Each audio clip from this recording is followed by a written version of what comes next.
Assalamualaikum warahmatullahi wabarakatuh. Pada pertemuan mata kuliah akuntansi keuangan 2 kali ini, kami akan membahas mengenai laporan arus kas. Di sini kami dari kelompok 13 yang beranggotakan Tiara Kasih Aprilasari NPM 19101040072 dan Baskoro Aditya 19101041127 yang akan mempresentasikan materi pada pertemuan kali ini.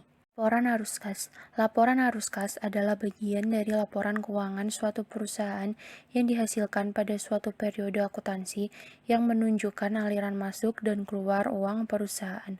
Dalam arti sempit, laporan arus kas artinya sebuah laporan keuangan yang menyajikan arus kas masuk dan arus kas keluar dari sebuah atau suatu perusahaan.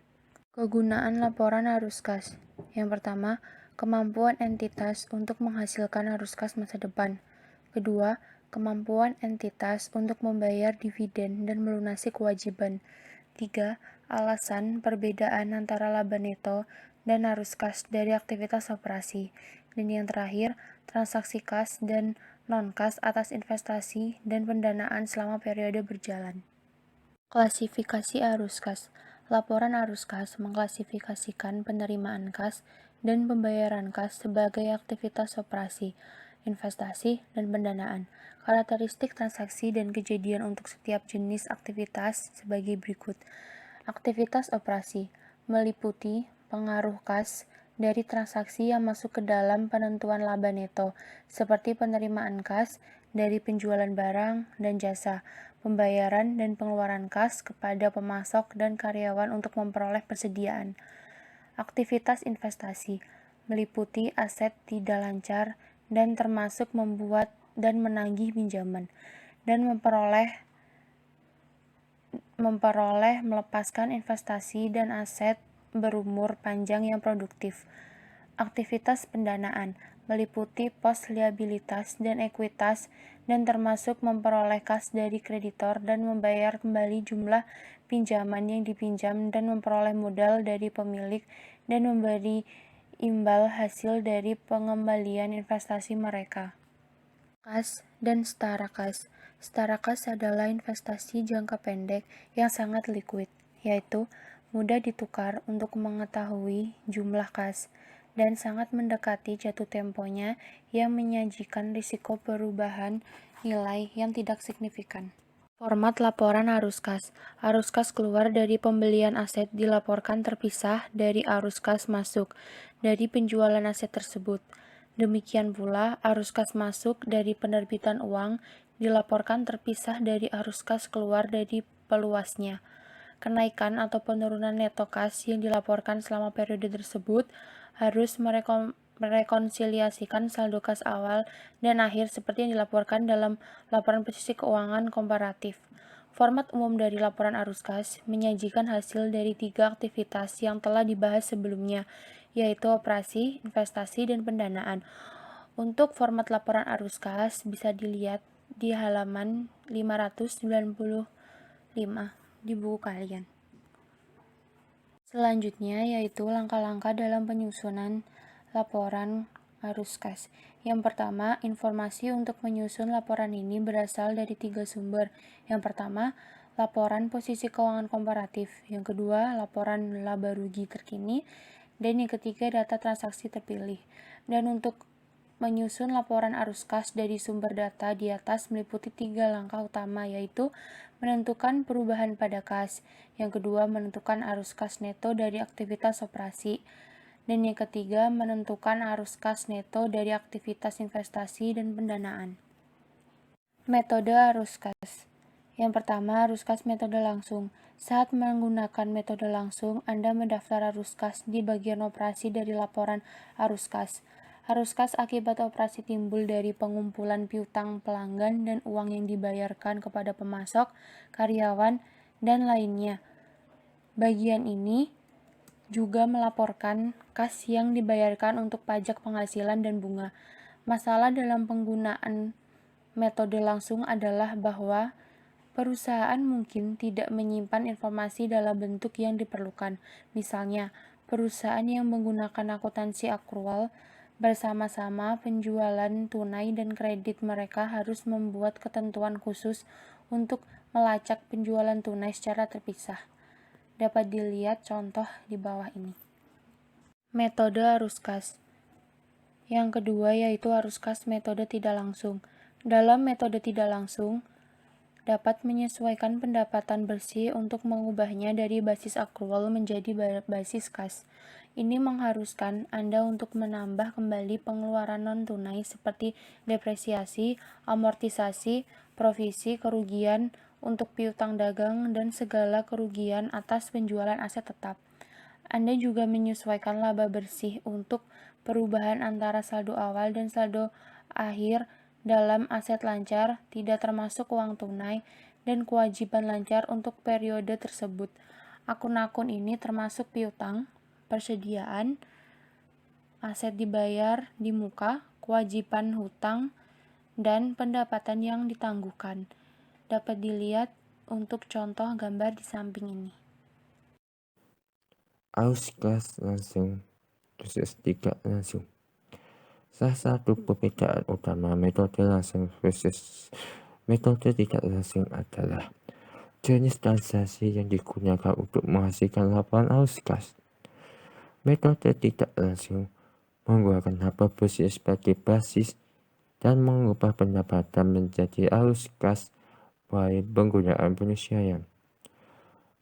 Metode langsung hanya memperhitungkan transaksi tunai dan menghasilkan arus kas dari operasi. Metode tidak langsung memastikan untuk mengkonversi laba bersih dalam hal arus kas secara otomatis. Metode langsung di sisi lain mencatat transaksi tunai secara terpisah dan kemudian menghasilkan laporan arus kas. Metode tidak langsung membutuhkan persiapan karena penyesuaian yang dilakukan membutuhkan waktu persiapan.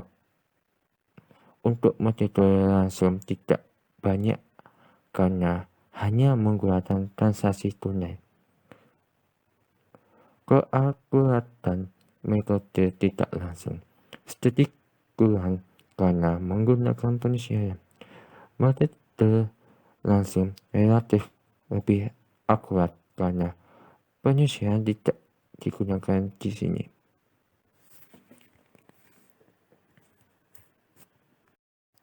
Pengungkapan transaksi non-tunai yang signifikan. Di antara transaksi yang lebih umum dari transaksi non-tunai yang harus dilaporkan atau diungkapkan oleh perusahaan dengan berbagai cara adalah sebagai berikut. Yang pertama, perolehan aset dengan mengasumsikan liabilitas atau termasuk kewajiban pembiayaan atau dengan menertibkan ekuitas. 2. Pertukaran aset non-moneter. Yang ketiga, pembiayaan kembali utang jangka panjang. Keempat, konversi utang atau saham preferred menjadi saham biasa. Dan terakhir, penertiban ekuitas untuk melunasi utang.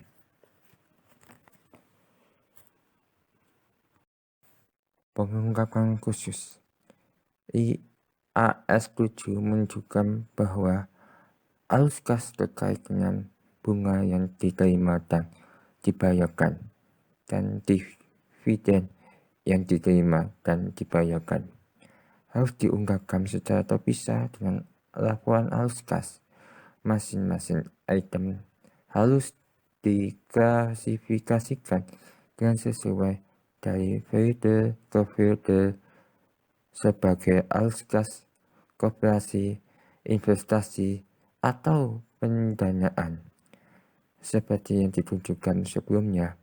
Untuk tujuan pekerjaan klasifikasikan bunga yang diterima dan dibayarkan dan dividen yang diterima sebagai bagian dari arus kas dari aktivitas operasi dan dividen dibayarkan sebagai arus kas dari aktivitas pendanaan.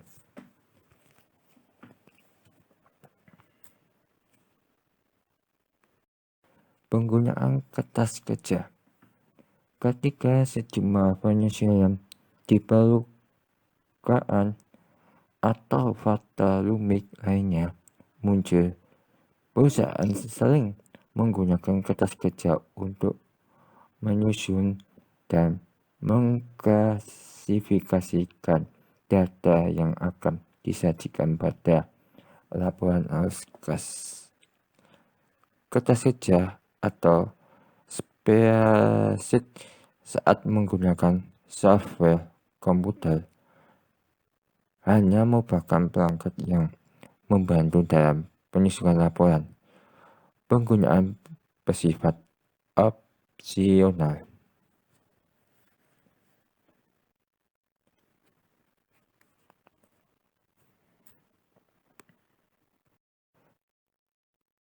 Penyusunan kertas kerja. Penyusunan kertas kerja mengikuti langkah-langkah berikut. Langkah pertama, masukkan satu awal dan satu akhir pos laporan posisi keuangan pada bagian pos laporan posisi keuangan. Langkah kedua, masukkan data yang menjelaskan perubahan pada pos laporan posisi keuangan atau selain kas dan pengaruhnya terhadap laporan arus kas pada kolom rekonsiliasi kertas kerja. Dan terakhir, langkah ketiga, masukkan kenaikan atau penurunan kas pada baris kas dan di bagian bawah kertas kerja. Jumlah ini harus memungkinkan total kolom rekonsiliasi sesuai. Berikut contohnya. Sekian, demikian penjelasan dari kelompok kami. Mohon maaf bila ada kata-kata yang salah. Assalamualaikum warahmatullahi wabarakatuh.